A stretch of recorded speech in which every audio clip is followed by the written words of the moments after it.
You are now watching the full recording of CLCC's Sunday service. May the Word of God strengthen your faith and His presence bring peace to your soul. Praise Him with a blast of the rams of Horn. Praise Him with a lyre and a harp. Praise Him with a thundering and dancing. Praise Him with a strings and flutes. Praise Him with a flash of cymbals. Praise Him with a loud clapping cymbals. And sabi po nito, let everything that has breath. Sino meron mga hininga dito sa oras nito? Let everything that has breath praise the Lord. Praise the Lord. Come on, church.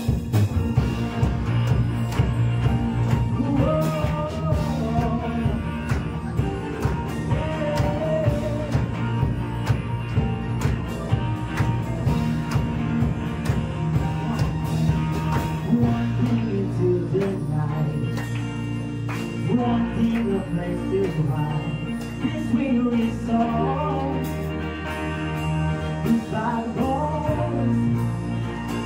Come on, church.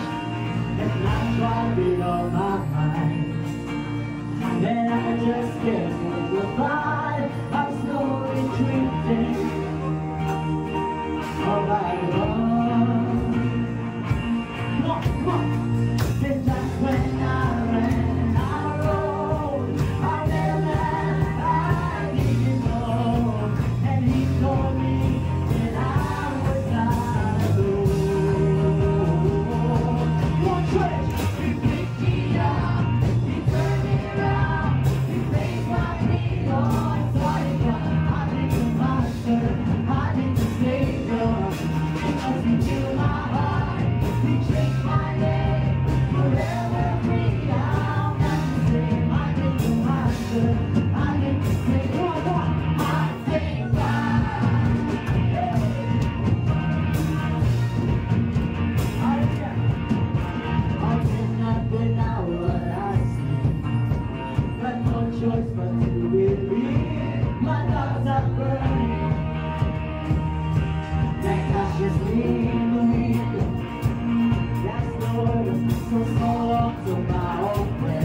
I was an orphan, but you called me the citizen of heaven. When I was broken, you were my healing. The glory of the created, I breathe. I have a future, my eyes are open, for you know my name.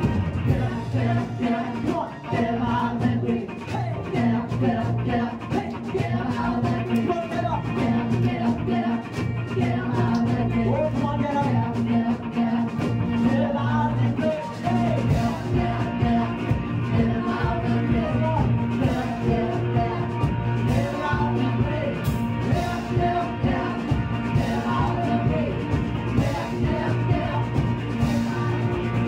you pick me up, you turn me around, you place my feet on solid ground. I thank the Master, I thank the Savior, because you healed my heart, you changed my name. One church, let's sing. Forever free, I'm not the same. I thank the Lord, I thank the Savior, because you picked me up, you turned me around, you placed my feet on solid ground. I thank the Master, I thank the Savior, because you healed my heart, you changed my name. Forever free, I'm not the same. I thank the Master, I thank the Savior, I thank God. Whoa, and I thank God.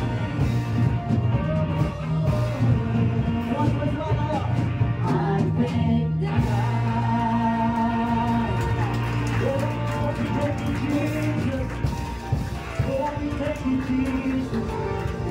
Oh, we thank you, Jesus, for all the things that you have done in our life. You are faithful, Jesus. Hallelujah. Thank you, Jesus. Truly, Lord, patuloy kami magpapasalamat sa iyo. Sapagkat ikaw ang Diyos sa dakila sa buhay ng bawat isa sa amin. Ikaw ang Diyos sa tapat na hindi nagbabago. Ikaw ang aming muog at ang aming sandigan. Sa kabila ng pagsubok, ikaw ay naririyan. Truly, that there is no one like you, Lord. Thank you, Jesus.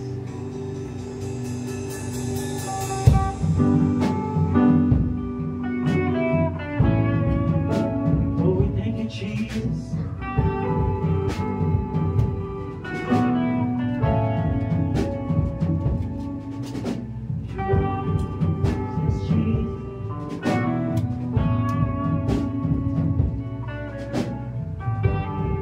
Jesus, you're marvelous. Marvelous, wonderful, Counselor, Jesus, Almighty God, the Prince of Peace, the King of Kings. Jesus, marvelous, wonderful, Counselor, Jesus, Almighty God, the Prince of Peace, the King of Kings.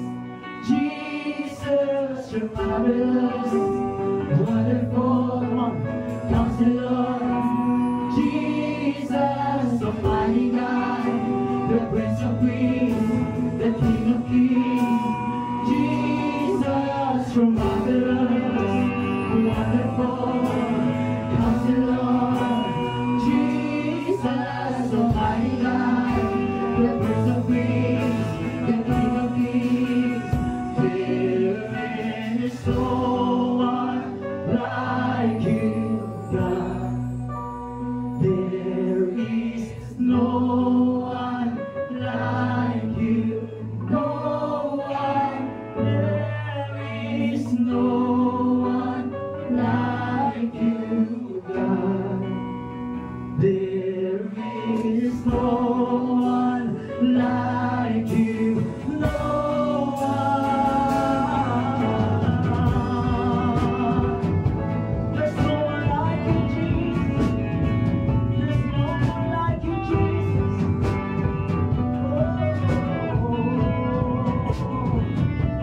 Jesus, you're marvelous, wonderful, Counselor. Jesus, Almighty God, the Prince of Peace, the King of Kings. Jesus, the marvelous, wonderful, Counselor. Jesus, Almighty God, the Prince of Peace, the King of Kings.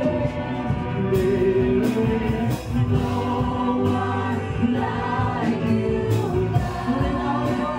There is no one like you. No one. There is no one like you. There is no one. There is no one like you. There is no one like you.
Sing hallelujah, the Lion of Judah has overcome. Sing hallelujah, the Lion of Judah has overcome. Sing hallelujah, the Lion of Judah has overcome. Hallelujah, hallelujah. Sing hallelujah. Sing hallelujah, the Lion of Judah has overcome. Sing hallelujah, the Lion of Judah has overcome. Sing hallelujah, the Lion of Judah has overcome. Hallelujah, hallelujah, hallelujah. Sing hallelujah, the Lion of Judah has overcome. Sing hallelujah, the Lion of Judah has overcome. Sing hallelujah, the Lion of Judah has overcome. Hallelujah, hallelujah. Sing hallelujah, the Lion of Judah has overcome.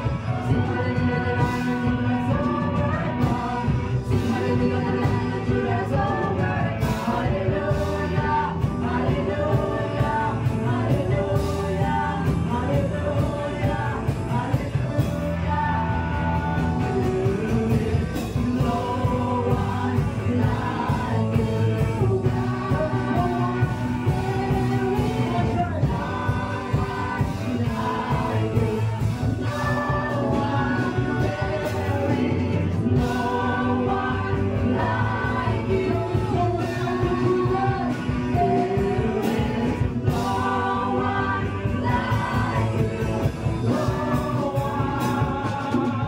Hallelujah, the Lion of Judah has overcome. Sing hallelujah, the Lion of Judah has overcome. Hallelujah, hallelujah. Hallelujah, the Lion of Judah has overcome.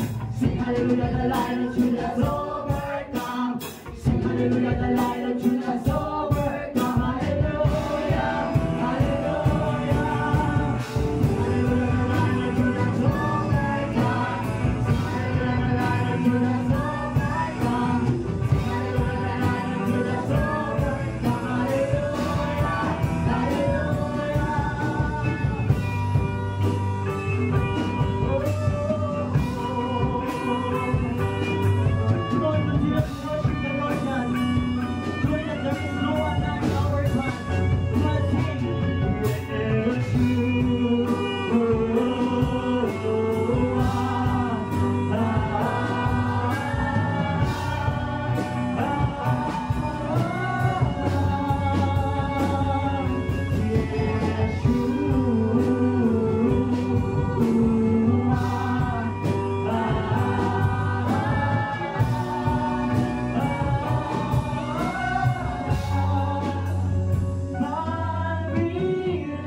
Call his name. Call the name of Jesus. Yeshua. Call his name. Yeshua.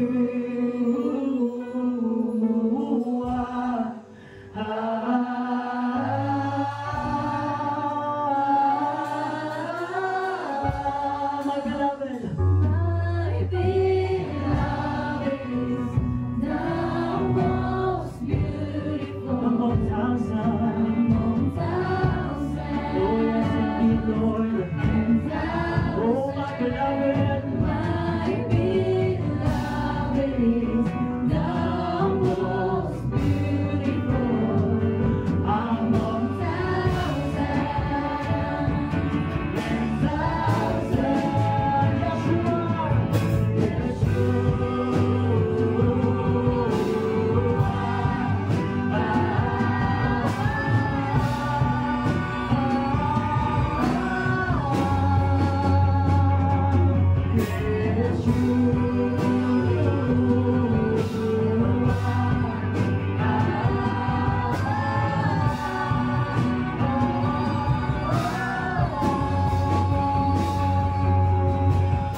It's the power, come on church, lift up your voice unto the Lord.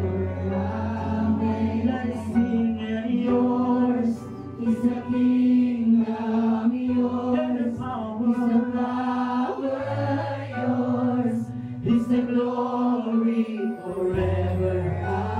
Lift up your hands to the Lord, and yours is the kingdom, yours is the power, yours is the glory forever. Amen. Come on, come on. And yours is the kingdom, yours is the power, yours is the glory forever. Amen. Yours is the kingdom, yours is the power.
Just call his name, Yeshua.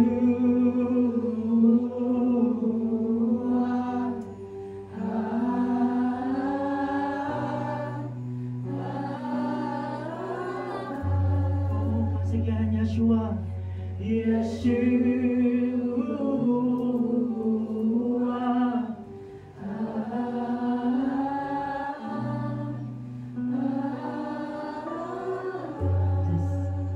Yeshua, Yeshua.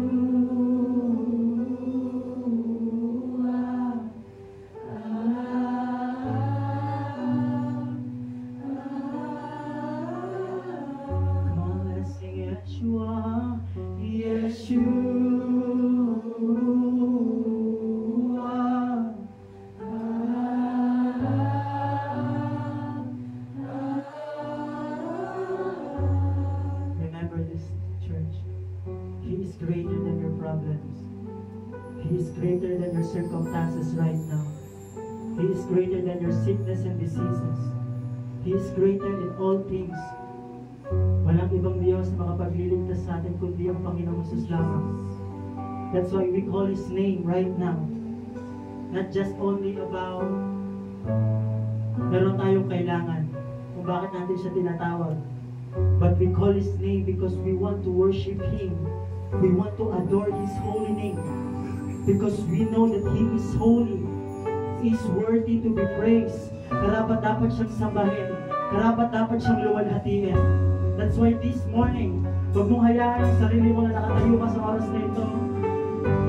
Na para bang hindi deserve ng Panginoon ang pagsamba, ang boses na meron ka. So let's sing. Yeshua, Yeshua, Yeshua.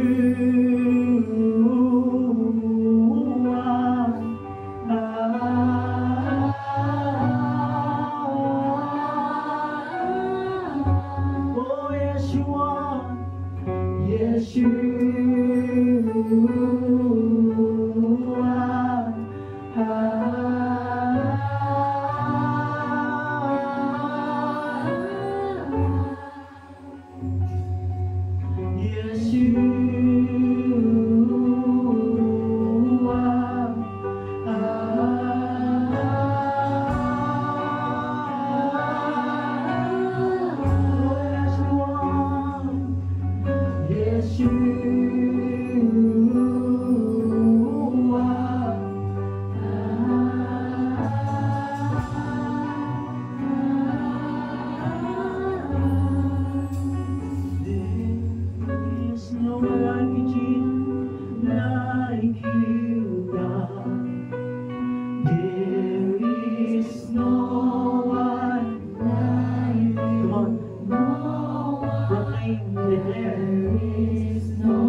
Magandang umaga po sa inyo po mga kapatid, sa inyo po mga kapuso, kapamilya.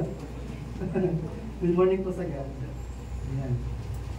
Salamat po muli. Tayo ay nagkita-kita upang sa isang bahin, sa espiritu at katotohanan. Maraming nangyari sa buong Agosto. No? Marami tayong dinanas na blessing. Marami din iba, dinanas ay pagsubok, pero natin matatag. Amen. Matatapos na yung buwan ng Agosto, ay susunod na ay Setyembre. Sa malapit na talaga. Kakanta na si ano? Si Marita. Yan. Ready na po ba ang lahat na makinig ng salita ng Diyos? Ako pa excited ng dalhin yung kanyang mga salita kasi kahit ako pinagpala nito eh. Ito nga yung ating title. Basahin niya natin. Ready, go? Be still and know that I am God. Be still and know that God, the Lord, is our God. Yan po yung ating pag-uusapan. Pero bago yan, hingi muna tayo ng guidance. We praise you, God. We praise you, Jesus. We praise you, Holy Spirit. Hallowed be your name. The God who created the heaven and earth. Thank you, God, sa opportunity na ikaw ay masamba sa awitan. Thank you, God, sa opportunity, sa privilege na ikaw ay masamba. Muli, idinako mo po kami natin dito sa umagang ito upang itaas ang iyong pangalan. Bigyan mo po kami, Panginoon, kami ng kaunawaan, ng karunungan sa iyong mga salita. Bigyan mo po kami, dilid mo po kami sa tama. At maintindihan po namin, Lord, yung pag-uusapan, yung topic for today. At nais po namin, Panginoon, na sakupin po kami ng iyong presensya. Thank you, God. At tinitiwala po namin sa iyo, Panginoon, yung mga mahal po namin sa buhay, sa mga silang naroon, ano ba na kanilang ginagawa. Ingatan mo po silang lagi. Sa mga may sakit po, pagalingin mo po sila, Panginoon. Mahawa ka po sa kanila. Mahabag ka po sa kanila. At nais din po namin, Lord, taas din sa iyo, yung mga pamilya po namin doon sa ibang bansa. Panginoon, bigyan po silang lakas ng katawan, hindi po sila magkasakit. At gabayin mo rin po sila. Hindi po, Panginoon, sa umagang ito, sa mensahe po namin pag-ninilayan, Panginoon, ano man ang revelation mo, God, kausapin po ang bawat po sa amin. I-focus mo po kami, Lord, i-prepare mo po ang aming puso, ang aming isipan sa mensahe namin. Ikaw pong maitas, ikaw pong maidakila, kami po, Panginoon, ay maibaba. So, ikaw pagkulit po salamat sa Panginoon Jesus. Amen and amen. Be still and know that I am God. Makikita niyan sa mga awitin na still, yung sa dulo no. Ano yung kanta? Still? Yun. And I will be still, know you are God. Tapos may isa pang kanta na, be still, there is a healer. So, ano ba ibig sabihin talaga ng be still and know that I am God? Be still, ibig sabihin, kumalma ka. Sabi mo siyang tabi, kalma. Sa mundo natin ginagagalawan at magulo, talaga namang kailangan natin ng salitang kalma. Diba? Kung kayo ay nakakapanood na ng mga hearing sa Senado, ako nga nakikita ko sa sarili ko, tumatanda na talaga ako. Kasi parang bang nakakita ko dun makinig sa mga hearing, sa mga Senado. Ano mga pinag-uusapan, yung mga problema dito, problema doon, mga flood control, yung mga tinatawag, ganyan. Ang dami kaabalahan ng mundo ito. No? Pero sabi ng Panginoon, be still. Kalma. Umayapa ka. And know that I am God. Sabi ng Panginoon. Saan natin mababasa yan? Ito po. Sa Psalms 46, 1-11, napakaikli lang naman po ng ating pag-uusapan. Sana po buhay yung makakatulog. Sabayan niyo po ako sa talakayan na yan. Sabi Psalms 46, bakit ba si God ay nahihilig sa musika? Bakit itong Psalms, ang author nito, iba't iba yung author ng book, sa Book of Psalms. Hindi lang si Moises, hindi lang si David. So marami pa na sumulat ng Book of Psalms sa Bible. Kaya kung makikita nyo, iba't iba din ang author niya. Yung iba naman hindi nagpapakilala. Ngayon, ito pag-uusapan natin ay sa book nga ng Psalms chapter 46. Ano ba ang nilalaman ng chapter na ito? At bakit gusto ni Lord pag-aralan natin ito? Pero bago yun, sabi ng Efeso, ano po? Sa Bible din, sa Efeso chapter 5, verse 19, sabi that speak to one another with songs and hymns and songs. Sabi sa Tagalog, makipag-usap daw tayo sa bawat isa ng may pag-awit, may pagganta. Paano yun siya? Paano mo nga kausapin niya katabi mo na may pag-awit? Hello? Is it me you're looking for? Ganun ba? Or, kamusta ka? Ano kasunod? Ikaw ay walang pinag, di ba? Ganun ba tayo makipag-usap dapat? Sabi ng Bible, speak to one another with songs and hymns. Sabi kasi ng Panginoon, be filled with Spirit. Ano bang ibig sabihin? Kailangan mamuhay tayo at sabi sa Tagalog, mapuspos tayo ng espiritu, nang sa ganon, yung puso natin, punong-puno rin ng awit. Nang pag sa ganon, makikipag-usap ka sa tao, maligaya ka. Para wala kang problema. Tingnan mo katabi mo, wala ba yung problema? Yan. Yan mga mukhang walang problema. Kala nyo lang wala. Pero meron. Meron. Alam nyo po, totoo naman yun eh. Ito yung nakakagalak sa pagiging Kristiyano.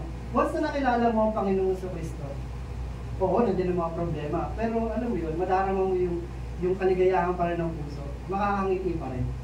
Yung iba nga, yung mga hindi nakakakilala sa Panginoong Jesucristo, ano sabi? Bawiin mo na buhay ko, ayoko nang mabuhay. Yung mga tao wala sa Panginoon. Pero kapag ang isang Kristiyano, kahit maraming problema, dumating man ang maraming pagsubok, dumating man si Bill, lalo yung si Bill, bibisita niya sa atin yan, kasi kung katapusan, si Bill. Kasama niya si Judith at si Juna. Kung naaalala niyo. So, tatlo na sila. Yung paring Bill pa pala. Kahit dumaan man yan, maligaya ka pa rin, masaya pa rin, ikaw tignan. Nagilak, parang ayaw nyo Ay, di wag. Mabilis ka sa pen. Alam mo yun, sa pagiging Kristiyano, si Kristo kasi nagbibigay ng kapayapaan sa puso, sa kaligayahan, at lalabas siya sa outward. Ano po? Di pa rin kayo naniniwala? Sige, dalhin ko kayo dito. Dalhin na tayo sa Psalms 46. Nakakatuwa doon sa Psalms 46, nakakatuwa din doon sa author ng Psalms 46 kasi, alam yun, ano yung perspective niya talaga sa Panginoon? Bakit niya sinusulat ito? Meron nga siyang introduction. Sabi niya, for the director of music. Walang sinabi kung anong pangalan. For the director of music. So, napagtanto natin na ang director talaga ng musika ay sino? Si Lord. Nalikha ang mga musika kasi gusto ng Panginoon na siya ay pupurihan ng kawitan. Kaya nga lang, ang mundong ito, itinitwist na, ginagawa na ng awitin pati si Satanas. Kasi bakit? Si Satanas ay, dating trabaho niya, ay naglilid ng choir sa kalangitan. So, pagdating niya sa binigsak siya, ganoon din naman, niloloko niya yung mga tao at pinapagawaan siya ng mga kanta. Kaya haluan na. Pero ang director talaga ng music, ang may likha talaga ng music, ang may author talaga ng music, ay walang magbakundi si God. Amen. Malinaw? Sabi pa dyan, of the son of Korah, sons of Korah. Kung mababasa niyo sa Book of Numbers, o sa bilang, yung pangalan ng Korah, siya ay nagrebelde lang naman kay Moises. Nataka nga ako, bakit napasama dito yung sa Psalms 46 yung sons of Korah? Si Korah ay rebelde nung panahon ni Moises. At kwento ko lang saglit, nung nagsasalita pa si Moises, sabi kasi niya, kung sino yung gusto pumanig kay Korah, pumunta na doon sa kanyang pwesto. Maya-maya, hindi pa natatapos yung sinasabi ni Moises, nabiyak yung lupa. Kung basa niyo sa Numbers. Nahulog sila lahat ng pumanig kay Korah, na nagrebelde kay Moises. Tapos bigla sinara ng Panginoon, sabi doon, nahulog sila sa Sheol. Namatay sila. Tapos pati yung mga sambahayan ni Korah. So kung tataka ka, bakit nandito itong of the sons of Korah? Hindi ko muna dito siya, yung mga sons of Korah ay rebelde na. Kasi yung mga sons of Korah, yung mga yung mga lahi ni Korah ay lingkod pa rin naman ng Panginoon. Levita kasi sila. Sa mga Levites, iba-iba yung kanilang task. May iba nag-aalay, yung iba naman sa templo, sa loob ng templo, iba naman musician. Ito, yung sons of Korah, sila ay musicians. Bakit ganon? Bakit napasama yung sons of Korah? Parang ganito yan. Mahal kita, pero mas pipiliin ko sa Diyos. Yan siya. Ano ibig sabihin? Wag, sabi ng Panginoon kasi, hindi pwede maging disipulo ko ang isang tao kung mas mahal niya ang kanyang ama at ina kaysa sa akin. Sabi ng New Testament. Naalala niyo ba? At hindi magiging disipulo ko ang isang tao kung mas mahal niya ang kanyang sarili kaysa sa akin. Sabi ng Panginoon. Kaya ito, nauunawaan ko, hindi pala lahat ng sambahayan ni Korah ay pumanig kay Korah. Meron din pumanig kay Moises. Kaya nakakaawa yung kinainat namin ng mga rebellious na tao katulad ni Korah. Kaya sabi mo sino katabi, huwag kang magrebelde. Eh paano po yun, kuya? Ibig sabihin ng pag-rebelde na ako sa magulang ko, kung uunahin ko ang Panginoon. Tapos may mga kabataan naman, nagreklamo, kuya hindi po ako pinaka-attend kasi ayaw na po ng magulang ko. Ano ba sabi ng Bible? Hindi pwedeng maging disipulo ko ang isang tao kung mas mahal niya ang kanyang ama at ina kaysa sa akin. Pwede mo naman mahalin yung mga magulang mo, kaya nga lang dapat above niyan ay si God. Intindihan po? Tapos sabi pa, according to Alamot, nung una hindi ko rin alam yan Alamot. Pero sa translation pala niyan, yan yung mga sopranos, yung mga babae na matataas ang boses. Sila kumakanta niyan. And then bago na tayo sa ating pointer. Provision and protection. Provision and protection. Sa Psalms 46, meron kayong makikita na ang Panginoon pala ay nagpo-provide at nagpo-protect. Naniniwala kayo? Yes. Puntahan natin sa verse 1. God is, lahat nga tayo, para hindi kayo antukin. Ready, go? God is our refuge and strength, and ever present help in trouble.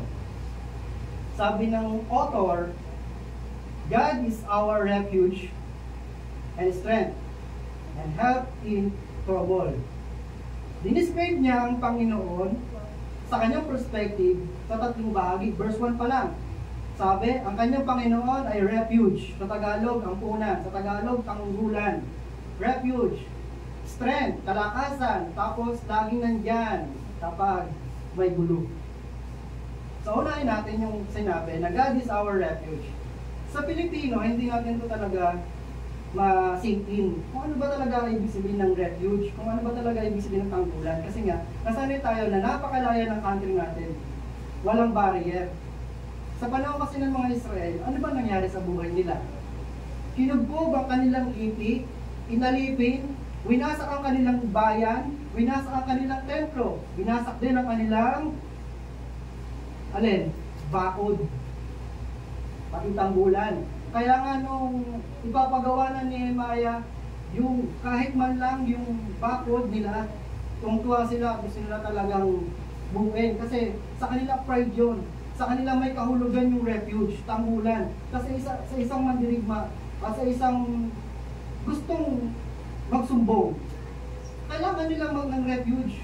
Na kapag nakita nila sa malayo, matalo man o manalo sa labanan, kapag nakita nila sa malayo yung tanggulan, ngayon nakita nila sa picture, yung refuge, para bang hindi pa sila nakakapasok doon, payapa na sila. Sasabihin nila, ligtas na ako. Paano pa kaya pag nandun na sila sa loob? Lalong mapipil nila na, sarap dito. Walang gulo. Sabi ng author, God is my refuge. Pwede rin sabihin natin ito, God is my refuge. Ano ibig sabihin nun siya ang iyong tanggulan? May masusumbungan ka. Lord, grabe naman yung kapitbahay ko eh. Tapos bibigyan ka ng Lord ng kapayapaan. Ano ganyan? God is my refuge. Pangalawa, God is my strength. Kanino ka humuhugot ng lakas? Para kanino ka bumabakon? Sa conversion nila. Ang lakas natin, biyaya ng Panginoon araw-araw. At sabi nga ng Panginoon, huwag mong ipaghambog ang araw ng bukas. Para ba ngayon, nakatayo ka, hindi mo alam, kinabukasan, nakaratay na. May mga sakit kasi traidor. Yung akala mo malakas ka, pero bukas, diba? Parang lalaputay na.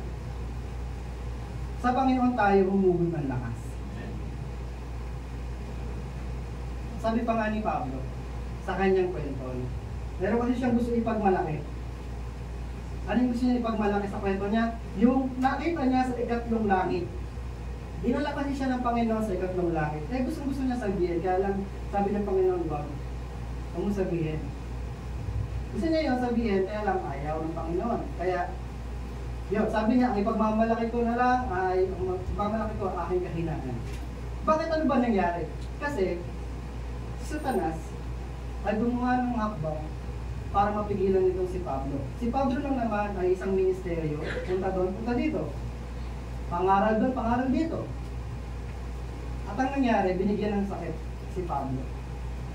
Sakit, thorn in the flesh sa English. Pero sabi sa pag-aaral na ito ay sakit sa balat.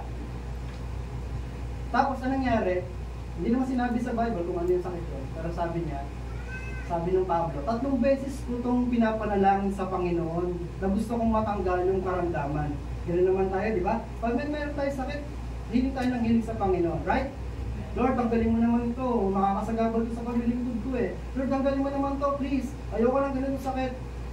Ayoko pandirihan. Lord, tanggalin mo naman ito, please. 3 beses niya pinalangin ang kanyang sakit. Pero sabi ng verse 9, sabi ni Pablo, sinabi ng Panginoon Jesus sa kanya, my grace is sufficient for you. Pagdating yung pagkakabagkas ng Panginoong Jesucristo, my grace is sufficient for you. Ang kagandahang loob ko ay sapat na para sa iyo. Lord, humihingi ako ng kagalingan, Panginoon. Bakit ganito sasabihin mo sa akin? My grace is sufficient for you. Ang kagandahang loob ko ay sapat na para sa iyo. Minsan, di ba, humihiling tayo ng bulaklak, a blessing. Pero minsan, ang binibigay niya, raindrops. Minsan, humihiling tayo ng happiness, ng kagalakan, pero binibigay niya tears. Bakit ganon? Kasi, si God kumikilos in a mysterious way. Minsan, gumagawa siya ng blessing in disguise. Hindi mo malalaman talaga na yun pala ay blessing talaga. Amen? Akala mo pagsubok, akala mo sakit, yun pala, blessing pala. Amen? At dalas namin mag-asawa yun. Kamakailan lang, yun yan. May nangyari sa amin. Tapos, hindi ko na pala kwento sa inyo, pero nakita namin yung kadakilaan talaga ng Panginoon Jesus na pinatunayan niya talaga na siya'y totoo. Kasi, akala namin lost, pero yung pala blessing. Nakakatawa. Si Jack na yung magkwento sa inyo. Tapos, yun nga, sabi ni Lord sa kanya, my grace is sufficient for you. Bakit? Kasi si Pablo, ang character niya, self-sufficient. Ang self-sufficient na tao, yung hindi na kayang humingi ng tulong sa iba. Sinasabi niya sa kanya sarili, kaya ko. Yun yung mga tao. Kasi ang tao, ang character niya ay self-sufficient, ayaw nilang humingi ng tulong sa iba. Bakit si Pablo lang naman ay nangangaral doon, nangangaral dito, pero sa pangangaral niya ay nagawa pa rin at nagtatrabaho pa rin siya para may makain siya. Ano ginagawa niya? Naggagawa ng tent.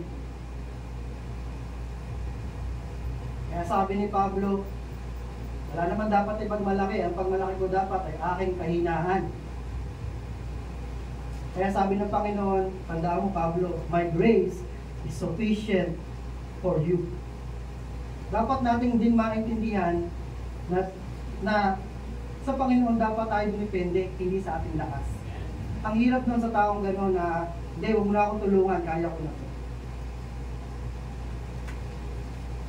Ayaw nung tinutulungan siya. Kaya sabi ng Panginoon, my grace is sufficient for you, for my power is made perfect in weakness. May sakit si Pablo, tama. Pero sabi niya, ang kapangyarihan ko ay nahahayag, perfectong nahahayag kapag ikaw ay mahina. Ganun pala Panginoon, kapag ako ay mahina, kapag ako ay may sakit, talaga nahahayag ka. Kapag ako may problema, kapag ako may dalahan, kapag ako ay bumsak na, opo Panginoon, talagang nahahayag ka. Bakit kinikilusan ka ng Panginoon? Amen? Kaya sabi niya, verse 10, that is why, for Christ's sake, I delight. Ano yung delight? Magalak. Nagagalak ako sa aking kahinaan. Nagagalak ako sa pag-iinsulto ng iba. Nagagalak ako sa aking kahirapan. Nagagalak ako sa persecution. At sa lahat ng difficulties sa Tagalog, kahirapan, difficulties, kagipitan. Pero sabi niya, for when I am weak, sabi ni Pablo, for when I am weak, then I am strong. Pinapatunayan lang ni Pablo talaga na dumidepende na siya sa Panginoon. Hindi na siya yung character niya is self-sufficient. Amen? Pinaintindihan ng Panginoon sa Kristo kasi sabi, my grace is sufficient for you. Ang kagandahang loob ng Diyos ay sapat na sa iyo. Kaya huwag ka nang dapat humiling pa ng iba. Parang pwede sabihin kay Pablo, huwag mo na ipanalangin na yan ay lumayo. Hindi mo naiintindihan yung purpose ko sa'yo. May layunin mo. Kasi bakit? Kapag nalalaman natin kasi yung gusto mangyari ng Panginoon, ibig sabihin, kapantay natin ng Panginoon. Ibig sabihin, para tayong Diyos na. Right? Kasi hindi na siya kikilos kung alam mo na ang mangyayari. Tama po. Kaya ang gagawin niya, kikilusin ka niya nang hindi mo namamalayan. At hindi mo na uunawaan. Bakit gano'n, Lord? Bakit nito, Lord? Yung sinasapit ko. Bakit nito, Lord? Yung pala after ng blessing. Right? Kasi pag may bagyo, after nun, may panibagong araw. Tama? Amen. Hindi naman mananatiling yung bagyo sa buhay ay bagyo lang all the time. Forever. Bibigyan ka pa rin ng Panginoon ng rainbow ka. Panibagong bukas. Amen. Sabi pa niya, God is an ever-present help in trouble. Verse 1 pa lang, busog na tayo. Bakit sinasabi ng author? Oo, marami tayong problema. Oo, marami tayong kapagsubukan. Oo, marami tayong dalahin. Pero, hindi ibig sabihin na kapag tinanggap mo ang Panginoong Jesucristo, aalisin na niya lahat ng trouble, aalisin na lahat ng mga alalahanin. Ano sabi niya? Ever-present help. Nandiyan ang problema, nandiyan ang pagsubok, pero ang Panginoon, tutulungan ka niya. An ever-present help in trouble. Hindi ka niya hayaang mag-isa. Kasi hindi naman talaga natin kaya. Amen. An ever-present help in trouble. Kahit anong trouble yan, pag ang Panginoon ang umilos, i-allow mo na. I-allow mo na. Sana po naiintindihan po natin yung mensahe. Verse 1 pa yan. Pero pagdating ng verse 2, sabi niya, therefore, we will not fear. Sabi mo sa'yo katabi, huwag kang matakot. Huwag kang matakot sa lahat ng pwedeng mangyari sa'yo. Sakit, karamdaman. Sabi pa nga niya, though the earth give way, and the mountains fall into the heart of the sea. Ano ibig sabihin yan? Magkaroon ng lindol. Di ba ang mundo may inaasahan ng malakas na bagyo?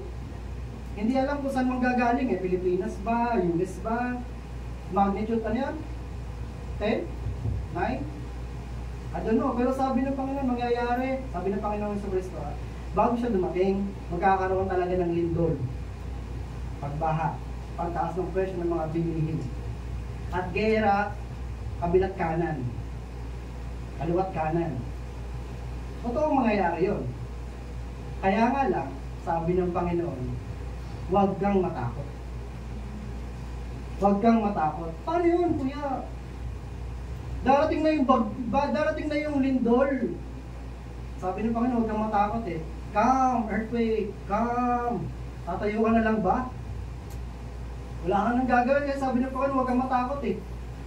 Pero alam mo, binibigyan tayo ng Panginoon ng wisdom, ng knowledge. Sino dito nakaranas na ng earthquake drill? Lahat tayo halos. Pero minsan, ang realidad, pagka may bilindol na, ang chat na yun, may lindol! Chat ang hinuuna, hindi yung drill.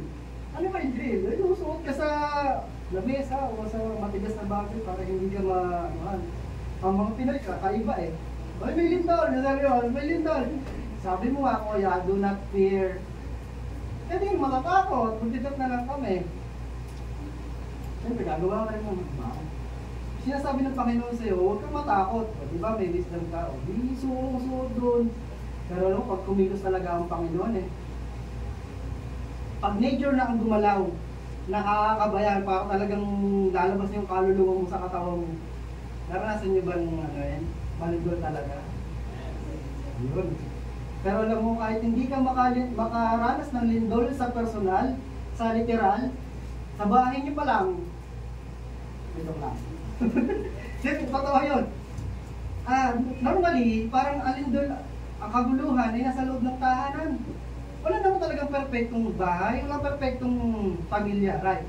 Naniniwala ako dun. Wala naman talagang perfectong pamilya. Kaya kami minsan naggulo-gulo na rin. Lindol ba? Bagyo ba? O kasi nakakaranas ka ng walang kapayapaan. Pero sabi ng Panginoon, do not fear. Hayaan mo kumilos ang Panginoon sa bahay mo. Kaya nag-aaway yung mga anak mo, ikaw pa kasi awat ka, tama na. Yung pala, ikaw pala pinag-aawayan, yung mana mo. Kung meron man. Ano, magkasabi ka pa, papatayin ko sarili ko, kung di kayo tumigil. Sabi ng mga anak, yung pala kasi, mana nga ang pinag-aawa niya. Then, reality, pera po minsan ang pinag-aawa sa lumitas. Sabihin niya, ano ka ba? Isa nga yung sinasabi, bawal ka magalit kapag wala kang ambag. Alam niyo yun? Pag wala kang ambag, hindi ka dapat magalit. Dapat salo ka lang, salo. Sasalo-salo dapat yun. Sa bahay naman, maraming kaguluhan. Totoo yun, nangyayari yun. Pero ipabaya mo sa Panginoon. Kaya sabi niya, we will not fear. Ano mangyari pagkatapos sa lindol? Tsunami. Verse 3. Verse 3 ang pinag-usapan natin. And then verse 3, sabi niya, though its water roar and foam and the mountains quake with their surging. Tsunami. Di mo tayo nakakaranas ng tsunami. Taas-taas natin dito eh.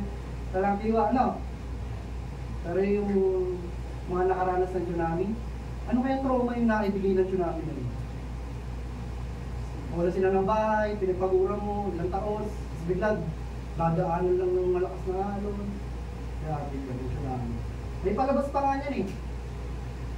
Sa Biguan, after ng lindol, may malakas na, ano yun eh. So sabi diyan, though its water roar and foam, the mountains quake with their surging, sabi niya, we will not fear. May tsunami sa loob ng tahanan nyo, no? Ganun ba? Ang problema, mga Bill, matitigas na ulo. Yun. Bahay na yan ay linilindol at sinutsunami. Hindi man literal, pero totoo talaga yung realidad. May mga hindi pagkakasunduan, may mga alitan. Hindi mo nga kayang solusyonan eh. Pero sa Panginoon mo ibigay. Palaki posible sa Panginoon. Nakakatuwa dito sa Psalms 46, may makikita kayong word na Selah. Verse 3, verse 7, tsaka verse 11, meron kayong makikitang Selah. Sabi ko noon, nung binabasa ko din to, ano ba Selah? Ano ba ibig sabihin yan? Selah. Sabi niyan, pause. P-A-U-S-E, pause. Tigil ka muna. Kalma. Relax. Kumbaga sa isang awitan, diba, merong tinatawag na pahinga. Interlude. Yun yung way natin para makita natin kung ano ang sinasabi ng tatlong verse na yon. Verse 1, verse 2, verse 3, namnamin mo. Magkaroon ka ng care dun sa tatlong verse. Sabi ng Panginoon, Selah, pause. I-meditate mo yung salita. Nakakatuwa ka sa water nito. Dinagdag pa kasi yung word na Selah. Kaya ka naniniwala, wala namang nailagay sa Bible ng walang purpose. Lahat yun meron. Amen? Amen. Kaya kahit sa kalitang salita na tinatawag na Selah, pause o nga Panginoon. I-meditate ko. Sa tatlong beses natin siya makikita, verse 3, verse 7, and verse 11. Ano natin pointers? Provision and protection. And then verse 4, sabi, there is a river whose stream make glad the city of God, the holy place where the Most High dwells. Sa Tagalog, may isang ilog na kung saan nagpapaligaya doon, nagpapagalak sa bayan ng Diyos. May isang ilog. Nakita na kayo ng ilog? Yes, yung ilog natin sa bayan. Yan, ilog yun. Ano purpose ng ilog? Yan naman sa mga pastol, yan yung ginagamit para sila, yung mga tupa nila ay makainom. Diba? Ay hindi na pahinga. Sabi, there is a river whose streams make glad in the city of God. Totoo sir, wala naman talagang ilog doon. Pero sabi ng Bible, sabi ng Psalms 46, ang itinuturing na ilog dito sa Psalms 46 ay ang Panginoon mismo. Dito ka makakakita ng kapahingaan at patatapos ng iyong pagkauhaw. Sabi ng, ayun, ginawa ng kanta. Sa Psalms 36 verse 8, ano ba yun? Ayan, ito muna tayo. They feast on the abundance of your house. Sabi ng author na sa Panginoon, they feast. Nagpipista sila doon sa bahay ng higad. Tapos dyan, you give them drink for your river of delight. You give them drink from your river of delight. Sigad nga nagbibigay talaga ng kaligayahan. Kasi meron kang na yan. God is like a river. I get peace like a river in my soul. Tapos I get love like an ocean. I get joy like a fountain. I get peace.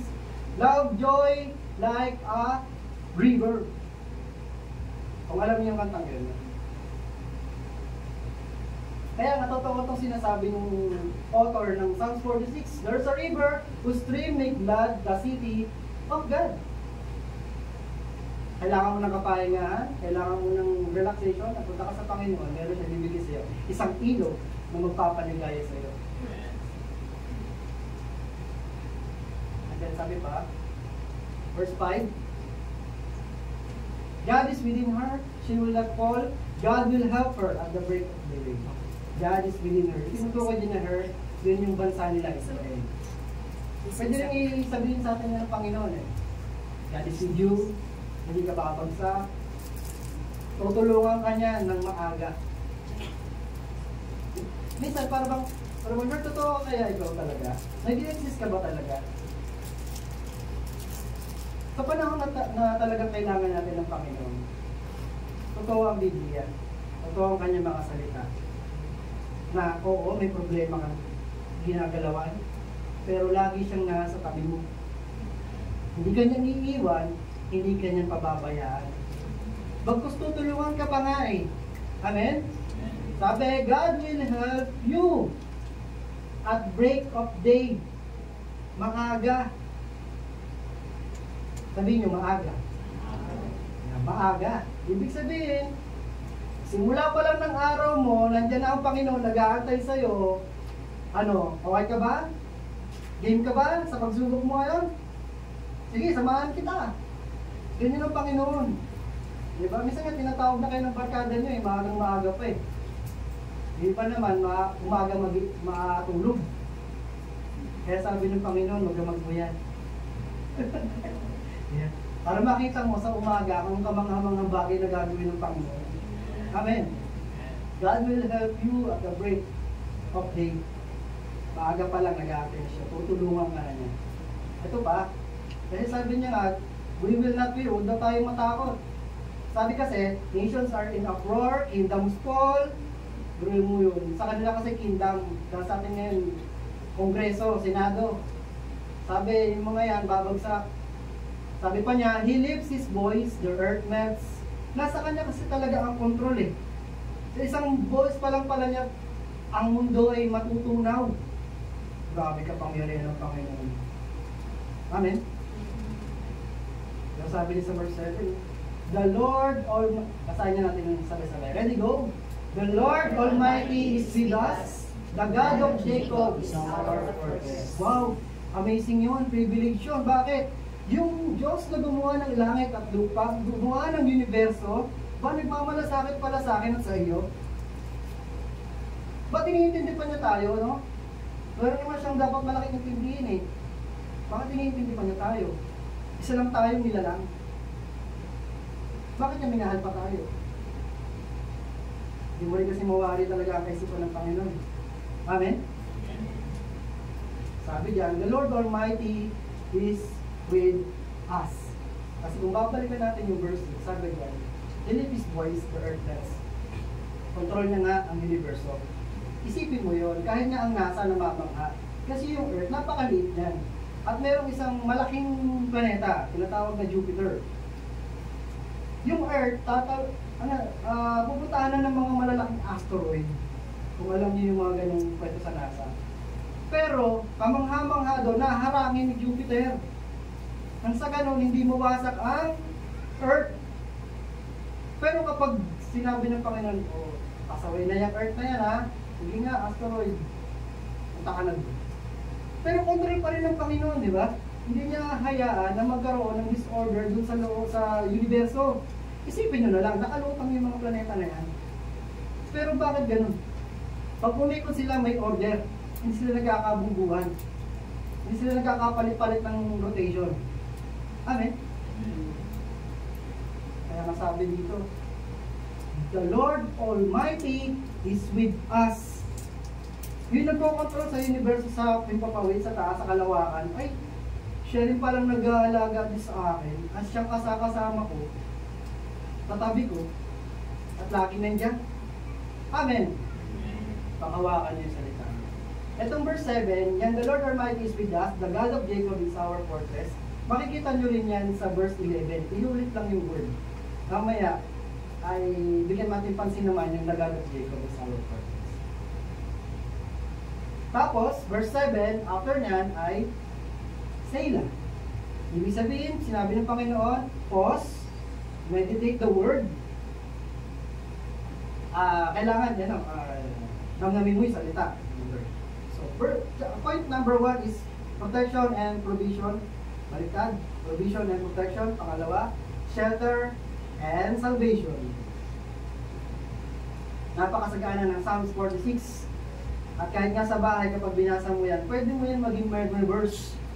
Verse 1 to 11 lang naman eh. Tapos, sa verse 8 ay sinabi ito, come and see what the Lord has done, the desolation He has brought onto the earth. Sabihin nyo, come and see. Hindi lang basta sinabi ito ng author, hindi lang basta sinabi ito ng manguulat sa Psalms 46 na come and see. Ano ibig sabihin nun? Paanyaya ito, invitation to, nang sasabihin niya, halika, tignan mo yung ginawa ng Panginoon. Baka kasi mamaya, wala na tayong pake sa kilos ng Panginoon. Nantyalan na tayo dun sa ginagawa ng Lord. Hindi na natin sila makita yung paano kumikilos ang Panginoon talaga sa buhay natin. Tanong ko nga sa inyo eh. Nakikita niyo, napapagmasdan niyo ba yung mga ibon sa iyong papawid? Kaya wala nang ibon, wala nang puno eh. Makita niyo ba yung kalawakan, yung pagsikat ng araw sa umaga at sa gabi naman ay buwan? Mga bituin sa kalangitan. Napagmamasdan pa ba natin? Sabi ng author, come and see what the Lord has done. Nakikita mo ba yung kilos ng Panginoon sa buhay mo? Na kahit ang kulit-kulit mo, pero nandiyan pa rin siya. Yung mga katuloy, makulit ba yan? Ito na pagtanto ko, no? Kagabi lang, doon kami pandemic. Sino dito nakaranas ng pandemic? Lahat tayo. Ano ba taon yun? 19, di ba? 20? 2020. Ang tagal na, no? 5 years ago. Pero kagabi ko lang naisip, ganito siguro makaka-relate kayo. Iniisip ko, kagabi, di ba yung mga tao nasa loob ng tahanan? Di ba ano? Ang iniisip, sana huwag magkasakit, sana huwag ka mag-ubo, isang kubulang. Hey, virus! Ano agad, antual agad. Pero naisip ko kagabi, paano kaya yung mga batang nasa kalsada? Masa kaya sila? Nung panahon ng pandemic. Kagabi ko lang naisip, after 5 years, sabi ko, masa kaya sila nun? Yung mga taong walang tirahan.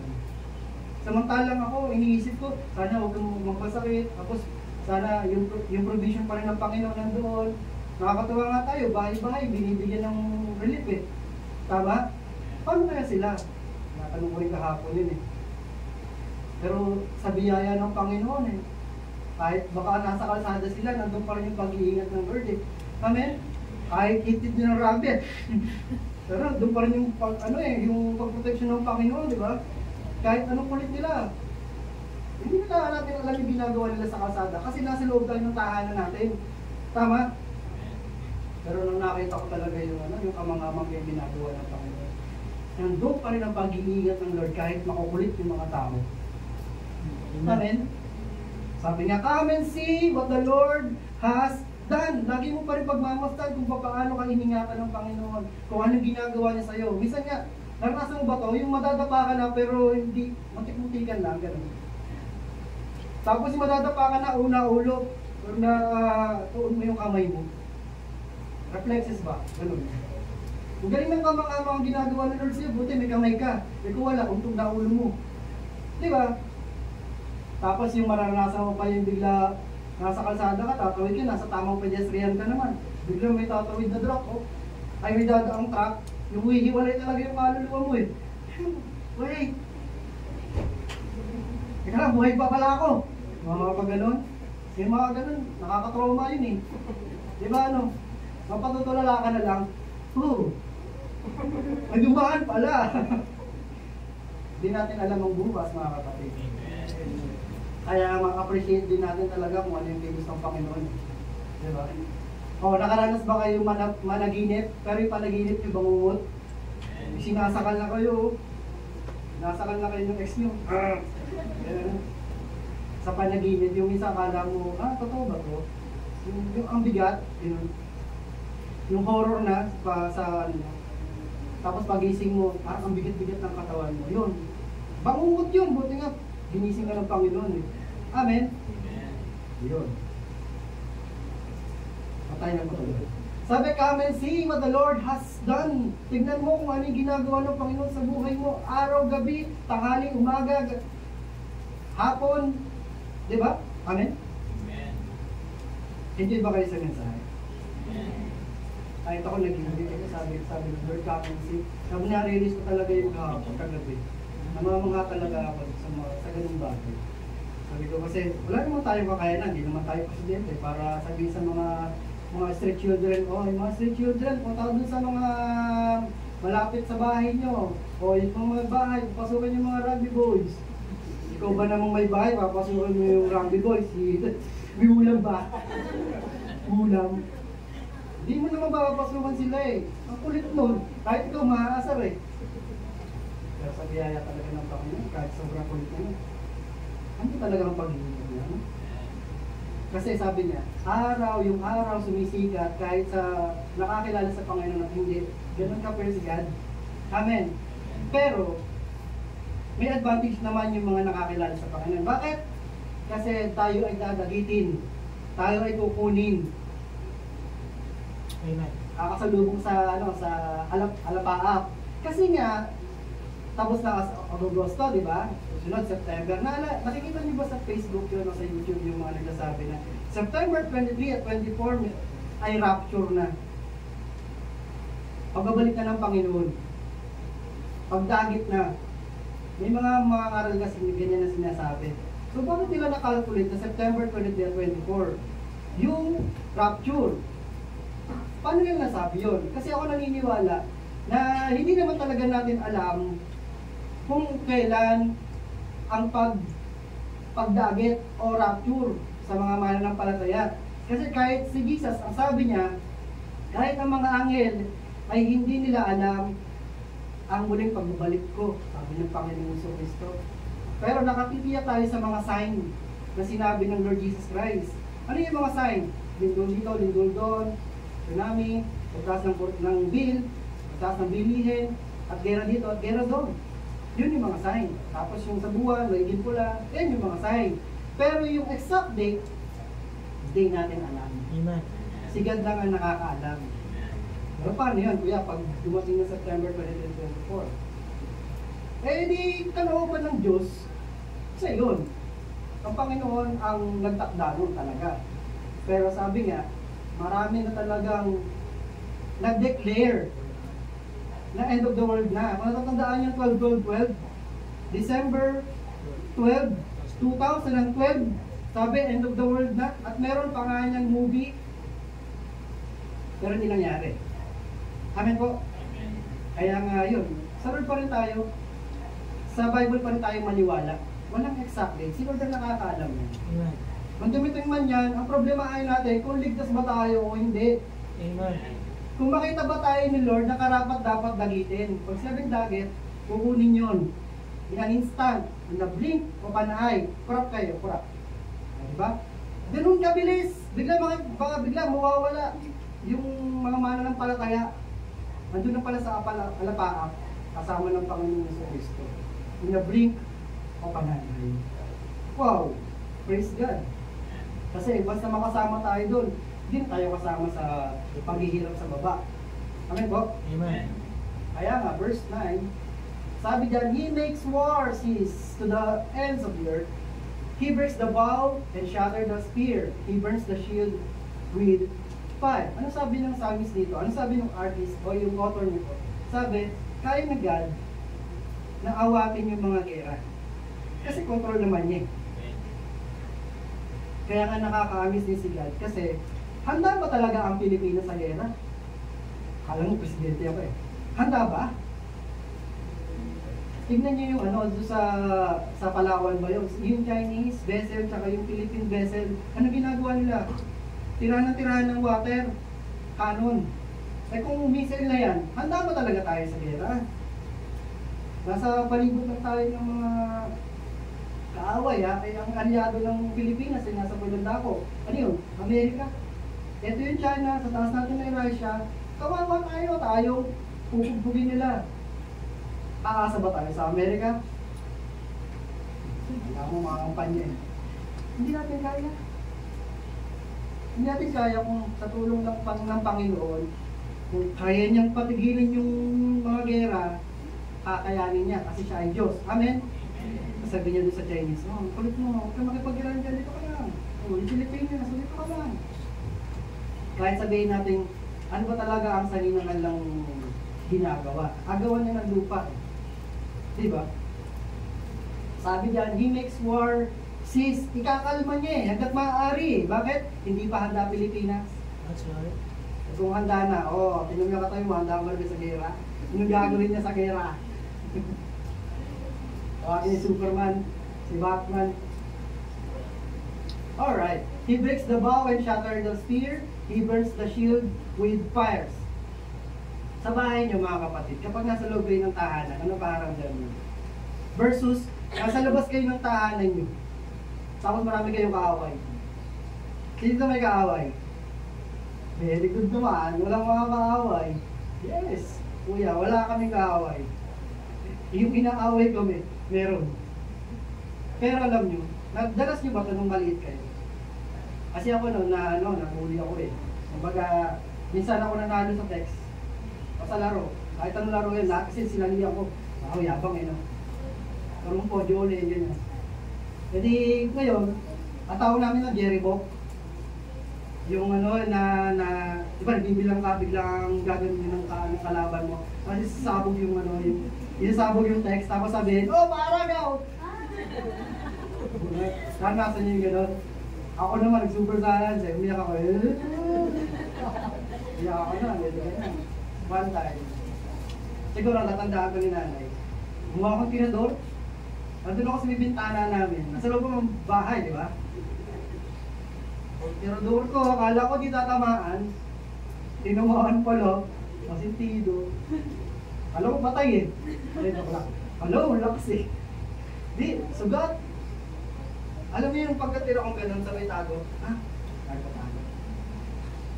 Yung pakiramdam ko lang kasi, yung bahay namin safe. Hindi niya ako pwedeng sugudin, kahit nakita niya ako, hindi niya ako pwedeng bubugin sa loob ng bahay kasi pakiramdam ko safe. Imagine niyo ba? Gumawa ako ng kasalanan tapos yung gagawin sa Panginoon yun ha. Yung gumawa ng kasalanan tapos yung sa Panginoon. Ang gusto ko sabihin mga kapatid, kapag nasa loob tayo ng shelter, pag nasa loob tayo ng presensya ng Panginoon, kahit may kaaway ka pa outside, payapa ka. Di parang ka safe kasi nasa Lord ka eh. Kahit anong bato ng kaaway sa iyo, kahit anong bato ng mga umaapi sa iyo, wala yan, hindi yan makaka-penetrate sa iyo, hindi yan makaka-apekto sa iyo. Amen? Ganun yung pakiramdam ko ng maliit ako. Hindi ako kaya sugudin, hindi ako kaya batuhin kasi bahay yan, magagalit sa tatay, magagalit si nanay, bahay namin yun eh. Yung ganun. Sa pakiramdam ko ng nakagat din. Bata eh. Pero alam mo sa Panginoon gano'n. Yung parang may susumbungan ka. Hey Lord, Dad, Father, gano'n. Anong tawag mo sa Panginoon? Hindi mo. May maway po sa akin eh. Ano sabi ng Panginoon? Huwag kang gumanti. Ako ang gaganti. Sabi niya sa kanyang salita. Tama? Eh paano pag ginawa natin gano'n, siya gumanti, ikaw gumanti pa, tapos umuwi ka sa bahay mo. Tinatawag ang magulang mo sa barangay. Gano'n, no? Kwentuhan na lang tayo eh. Psalms 46 verse 9, ayun yung sinasabi ng Lord. Hindi daw kayang pati yung bow, pati yung spear, hindi makaka-penetrate doon sa shelter na ginagawa ng Panginoon sa atin. Tsaka yung, ayun no, yung mga palangga nila. ay hallelujah. And then verse 10, ito yung ating title. Dito natin kinuha. Sabi ng Panginoon, be still, kalma lang, relax ka lang, pumanatag ka, and know that I am God. Ano man ang dumating sa'yo, ano man ang mga problemang kaharapin mo, be still, kumalma ka, pumayapa ka. Ano ang itsura ng taong hindi mapayapa, hindi makalma? Na-imagine niyo ba? Hindi makalma. Di ba parang gulo-gulo na? Parang malisira na ng ulo. Ganun. Sabi ng Lord, kalma. Oo, kalma. Hindi mo gusto ng Panginoon sa atin, kalma. Kasi pag hindi mo kinalma sarili mo, hindi ka makakapag-isip na maayos. Totoo yun. Ang iisipin mo, sarili mo, kung anong gagawin mo. Pag kinalma ka, maiisip mo kung ano ang sinabi ng Panginoon sa'yo. Kaya nga may tinatawag tayong Selah, pause, relax, kalma, be still. And know that I am God. And I will be exalted among the nation. I will be exalted in the earth. Ay nasabi ng Panginoon. And then sabi, the Lord Almighty is with us. The God of Jacob is our fortress. Lagi niya pinapaalala sa atin. Ang kasama natin, anong sino? Lord Almighty. Makapangyarihang Diyos sa lahat. Sana maranasan po natin yung kadakilaan. Sana maranasan din natin yung kanyang presensya at kapangyarihan. Kung gano'n sa talaga siya kadakila. Kasi once na maranasan mo yung kapatid, hindi ka nalalayo sa Panginoon. Kakapit ka na lang lagi talaga sa Kanya. Sasandid ka na lagi sa Kanya. Kasi sabi niya, the Lord Almighty is with us. The God of Jacob is our fortress. Yung fortress, katulad lang din niya ng refuge. Fortress, parang strong tower. Pag nakarating ka dyan, kala mo, ikaw ay payapa, ligtas. Sabi ng author, God of Jacob. Bakit God of Jacob? Dito din ang pagtanong ako eh. Sabi ko nun, bakit God of Jacob? Hindi mo pwedeng God of Moises? Hindi mo pwedeng God of David? Hindi mo pwedeng God of Daniel? Bakit God of Jacob? Right? Sino ba si Jacob? Siya lang naman si Israel. Kaya nabago ka ng pangalan. Pero bakit hindi sinabi God of Israel? Ba't sinabi niya God of Jacob?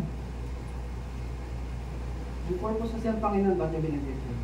Si Jacob, kung makikita niyo yung kanyang buhay doon, siya ay mandarayang tao.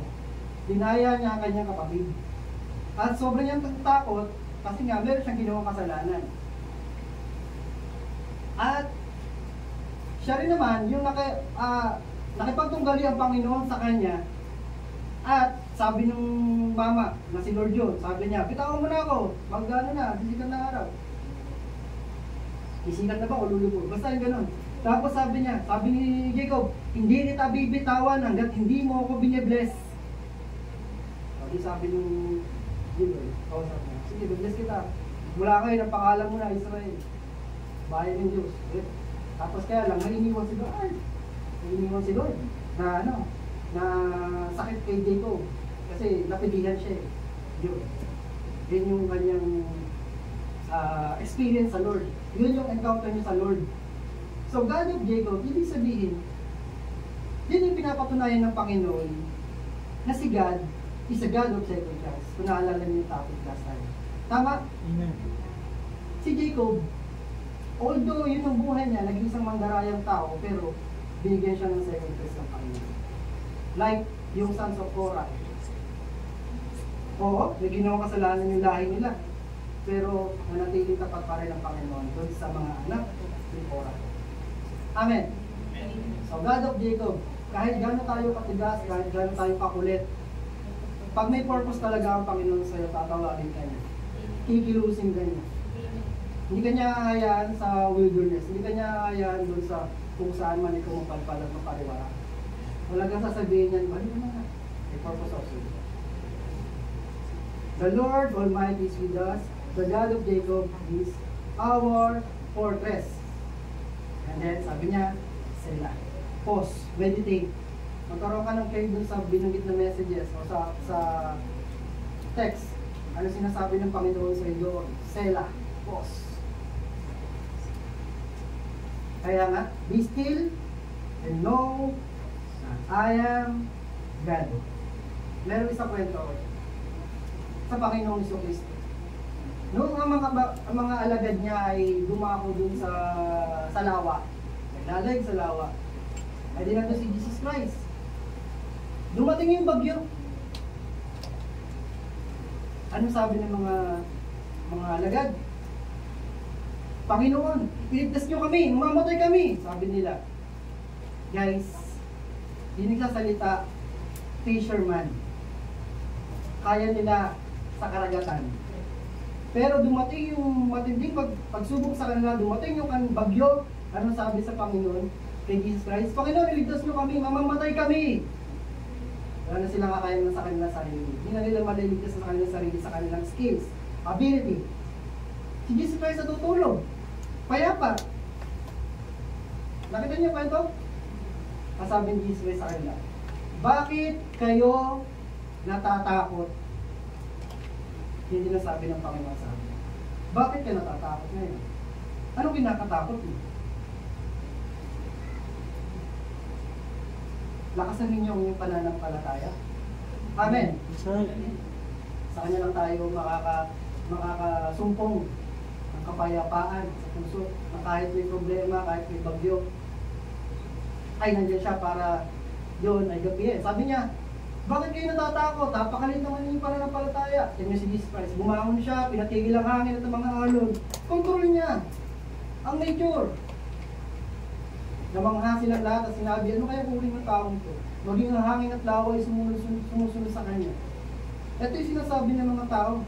Mga dinidebate niya, sabi mo, di natutulog ang Diyos. Bakit ito si Jesus Christ natutulog? Sa oras ng kailangan. Kasi kung babasahin yung umpisa niyan, ang daming ginawa ni Jesus Christ. Nagpagaling dito, nagpagaling doon. Gumawa ng himala dito, gumawa ng himala doon. Naging pagod din naman po si Jesus Christ kasi siya ay nagkatawang tao. Nagpapagod ang kanyang pisikal, kaya natutulog siya, ang hindi natulog niya. Pero hindi siya nasasagaban ng gulo, ng nature, ng mundo. Amen. Amen. Pero ang gusto sabihin niya sa atin ng Panginoon, bakit kayo natatakot? Be still and know that sabi ng Panginoon, lagi mo lang sabihin sa sarili, kung sa dumating na mga problema at pagsubok ko, bakit wala ka nang magawa. Minsan nga natutulala ka na nga lang eh. At minsan na nga lang, nasa isang tabi ka na lang, minsan pumapatakluhan mo. Naranasan niyo na yan? Say to Lord, wala na ako magawa. Kaya mo si Lord ang gumawa. Paubaya mo sa Kanya, hindi mo kaya. Sarang naman kasi hindi ka kaya lang eh. Gumawa ng himala at gumawa ng mga bagay na hindi mo inaakala. Palakasin mo ang pananampalataya. Ano sabi pananampalataya? Ang pananampalataya ay paniniwala sa mga bagay na hindi nakikita. Yung umaasa ka sa mga bagay na parating lang, parating pa. Amen. Amen. Amen. Kaya palakasin mo po ang pananampalataya. Huwag kang matatakot. Lagi mo sa listo. Be still. Payapakan. Lumayapa ka. Kalma. Kasi hindi ka makakapag-isip ng maayos. Hindi mo maaalala ang Panginoon kapag ikaw ay nasa kabuluhan ng isip mo. Patunayan mo sa Panginoon na may pananampalataya ka. Amen. Kasi yan lang yung meron ka na regalo ng Panginoon para panghawakan mo.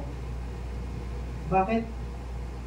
Kasi hindi naman talaga natin kaya isakripisyo ang ating sarili doon sa cross para tubusin ang ating kaluluwa, tubusin ang ating sarili. Amen po. Amen. Si Jesus lang yung may kakayanan mo. Kaya nga, praise God nga eh. Talagang napakabuti ng kanyang kahabagan eh. Bakit? Si Jesus Christ. Pagamat Diyos, ay nagkatawang tao para sa atin. Para sa ano? Para maghayahay? Hindi.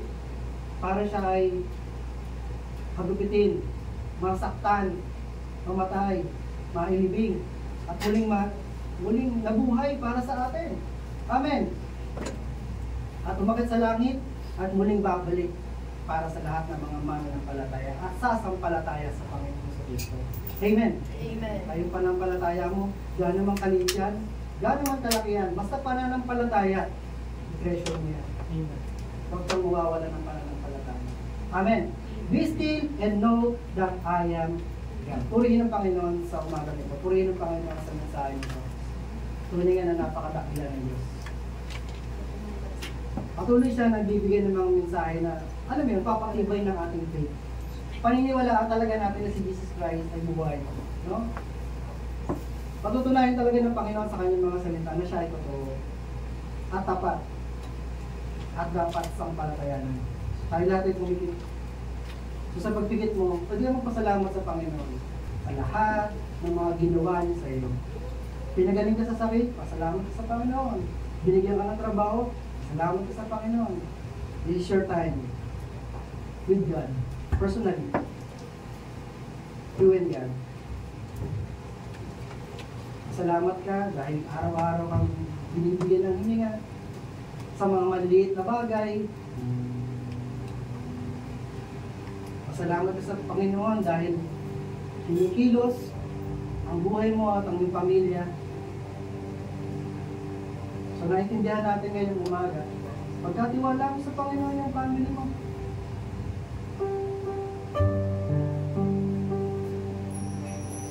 May kaguluhan man, may linggol man, may pagbaha, may tsunami, hindi man literal, maaari sa loob ng tahanan, natatama mo rin. Sa Diyos mo, hindi mo sa Panginoon, di mo yan kaya.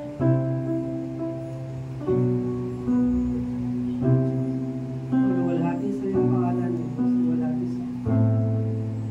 Salamat po, Panginoon. Salamat po. Dahil marami kang promises, marami kang pangako sa amin. Sa karahawakan mo namin ito, Panginoon. Be still and know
salamat, sir.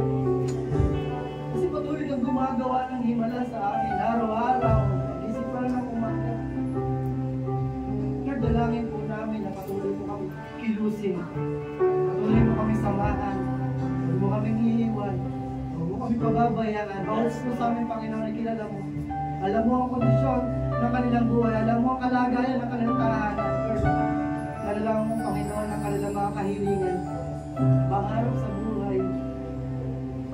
Lord, ang aking hiling, Panginoon, sumupin po ng iyong wala ng Espiritu sa mga anak mo namin. Nawa, Panginoon, ang iyong mga salita mo, ang aming maging armas, sandata, gawa ng kaaway, kung kailan kami, Panginoon, yung pananampalataya po namin, ay ginugulo ng nakaaway, Lord. May masusumbungan, Panginoon. Magkakaroon kami ng sumbungan, kung ikaw yan, O Diyos. Ama, hinihiling po namin, Lord. I-bless po, Panginoon, yung mga nakakaranas po ng karamdaman. Yung pamilya po namin, Panginoon, na mayroong karamdaman. Lord, pagalagin mo po sila. Makabagyan po sa kanila. Kilusin po sila ng iibala.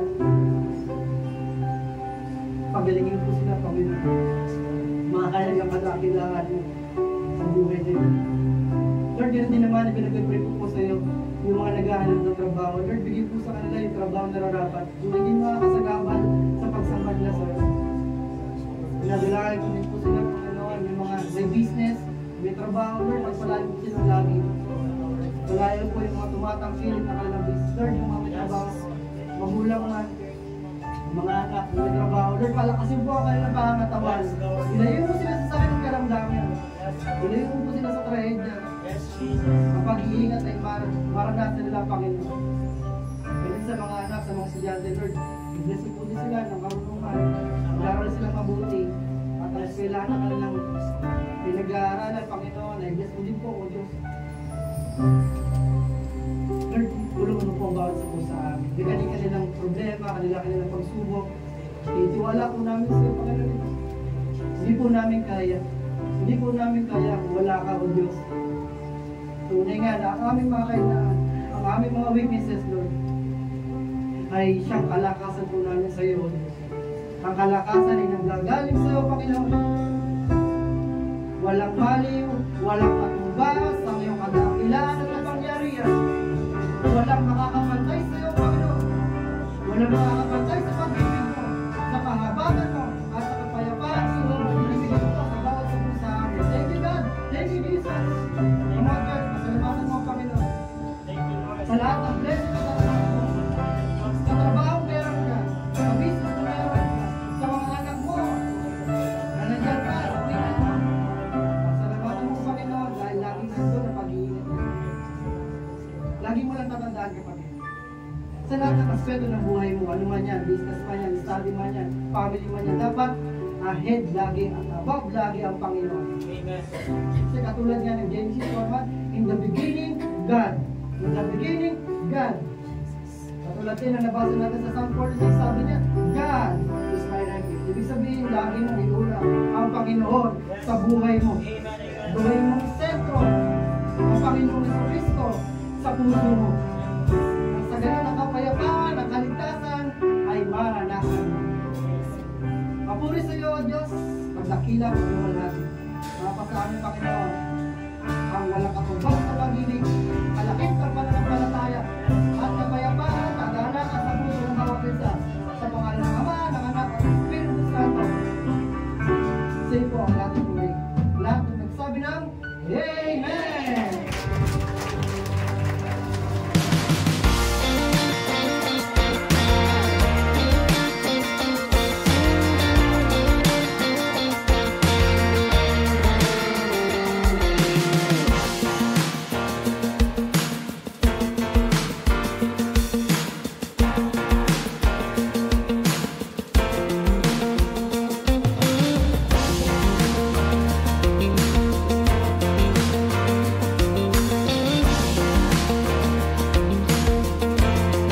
Let's take a few moments to stay connected with what God is doing in and through our church family.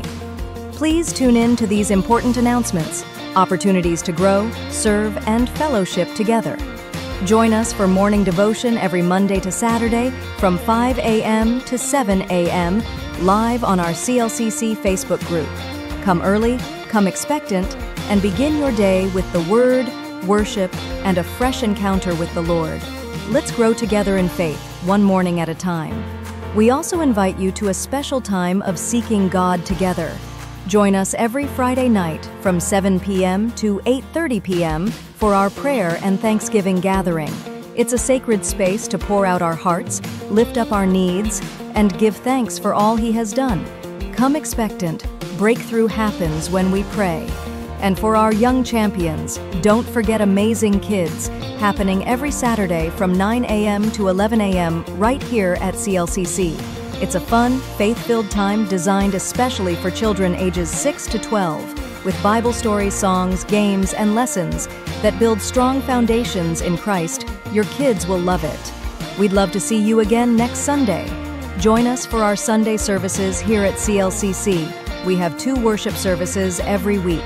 First service starts at 8 a.m. and second service at 10 a.m.